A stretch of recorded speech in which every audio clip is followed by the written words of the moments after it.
sebagai praktisi di sistem demokrasi multipartai ini, saya mulai dengan jokes ya, kira-kira ini karena fakta politik juga fakta hukum. Hasil pemilu 2024 itu menghasilkan 3 keajaiban. Salah satunya adalah Komeng DPD dapat suara jutaan dengan sederhananya, tidak ada baliho dan seterusnya, dia dapat suara jutaan. Yang kedua mungkin Partai Prima, bukan peserta pemilu tapi berada di koalisi pilpres. Itu juga saya kira bagian dari anomali tapi keajaiban yang ada di pemilu 2024 menjadi fakta. Yang ketiga mungkin yang sudah diucapkan tadi oleh Ketua Umum PBB, P3 dari Liga Utama degradasi ke Liga 1 yang papan menengah seperti PBB, dan kita semua yang dianggap sebagai partai musid di parlemen. Ini memang beberapa pengamat dan beberapa praktisi politik bilang bahwa pemilu 2024 ini politik yang paling barbar karena politik uangnya yang lebih mahal dibandingkan pemilu sebelumnya.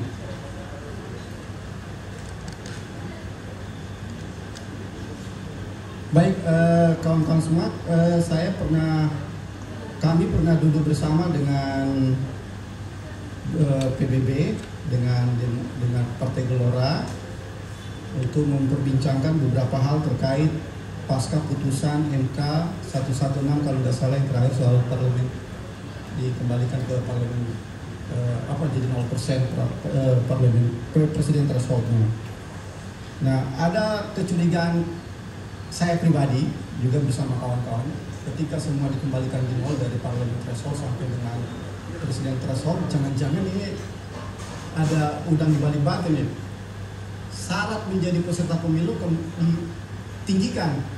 Misal provinsi jadi 100%, kabupaten jadi 100%, sampai kecamatan 100%. Tentu seperti kami di Prima dan mungkin juga partai-partai lain di luar dari PBB dan banyak partai yang baru tumbuh, yang baru saja mau menjadi peserta pemilu, itu juga pasti akan kesulitan.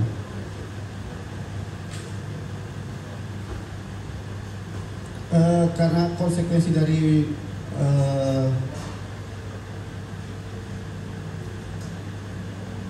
putusan MK, jadi ada revisi undang-undang yang sampai informasi ke kami itu sebenarnya satu sih sebenarnya, undang-undang pemilu ini dijadikan omnibus law. Ternyata menurut Prof tadi dibilang kodifikasi. Ya saya kira ini kembali kepada kehendak pembuat undang-undang, karena apapun itu di model kodifikasi atau menjadi omnibus law, ini tetap adalah anggota parlemen yang membuat undang-undang hasil pemilu 2024. Tentu ada kepentingan-kepentingan yang terselip di dalam kodifikasi ataupun revisi nantinya ataupun omnibus law nantinya, itu akan menguntungkan posisi mereka dan tidak akan menguntungkan posisi kita. Tapi ada peluang kecil yang harus kita mainkan ini bersama PBB, ada PSI, ada Prima, ada beberapa partai yang tergabung dalam koalisi Indonesia Maju di KIM. Nah, kami di Prima sendiri sebenarnya sudah mengusulkan beberapa, ada 4 poin sebenarnya. Ini harus sampai kepada pembuat undang-undang. Minimal kita diajak, karena salah satu pertimbangan putusan MK itu melibatkan sistem revisi itu melibatkan partai-partai dan civil society. Sehingga kami di Prima sendiri mengusulkan ada beberapa poin yang harus dimasukkan dalam kodifikasi undang-undang pemilu. Yang pertama soal meniadakan verifikasi faktual. Verifikasi faktual ini kan ada 2 tahap. Satu, verifikasi sebagai peserta pemilu ada di Kementerian Hukum dan HAM kemarin, sekarang Kementerian Hukum. Kemudian kalau mau jadi peserta pemilu ya ada verifikasi lagi di KPU. Ada verifikasi administrasi dan ada verifikasi faktual. Ini juga membuat kita partai-partai yang kelas menengah yang mau maju menjadi peserta pemilu juga agak kerepotan, karena 1/1000 mengumpulkan KTP itu bukan barang yang gampang.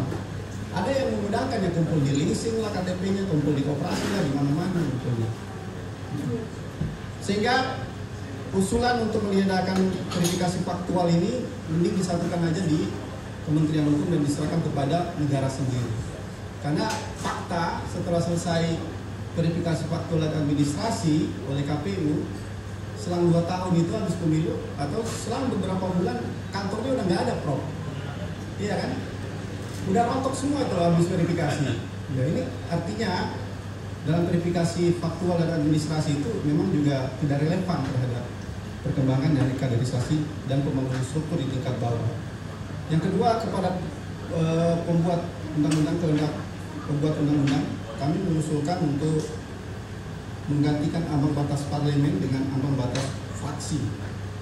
Sehingga ambang batas fraksi ini sudah jelas bahwa semua partai yang lolos menjadi peserta pemilu itu bergabung menjadi satu fraksi.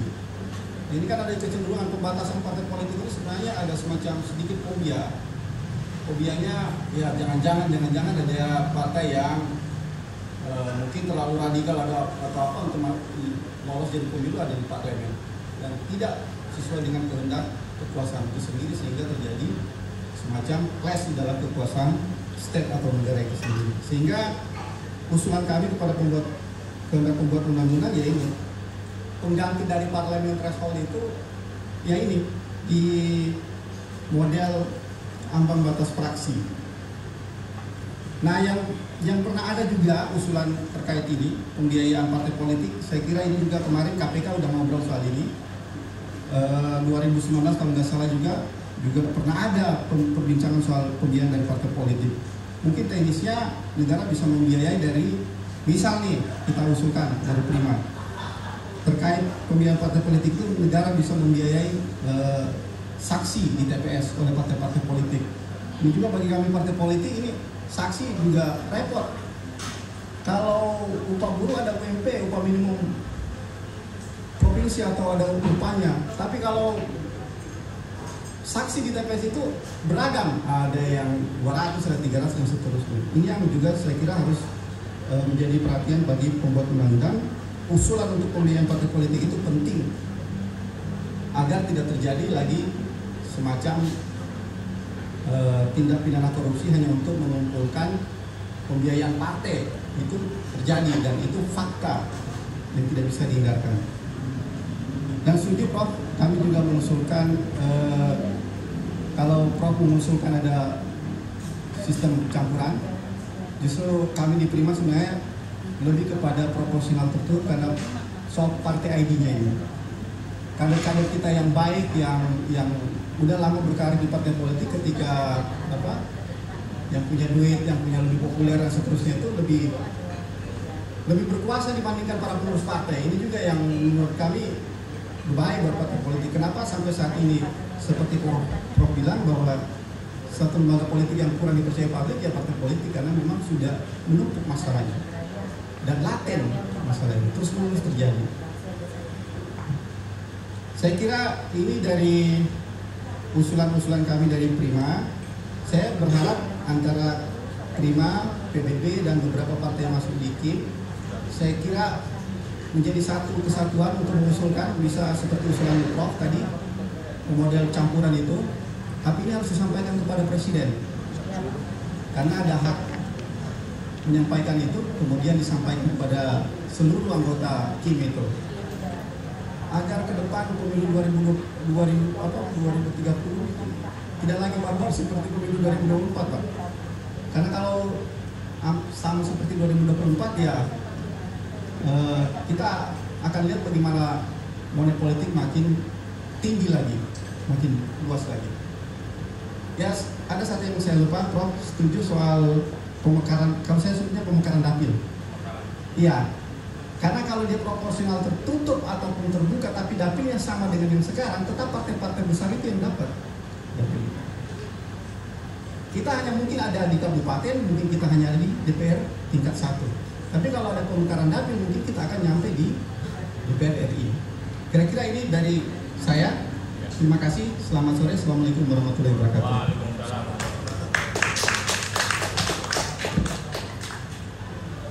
menarik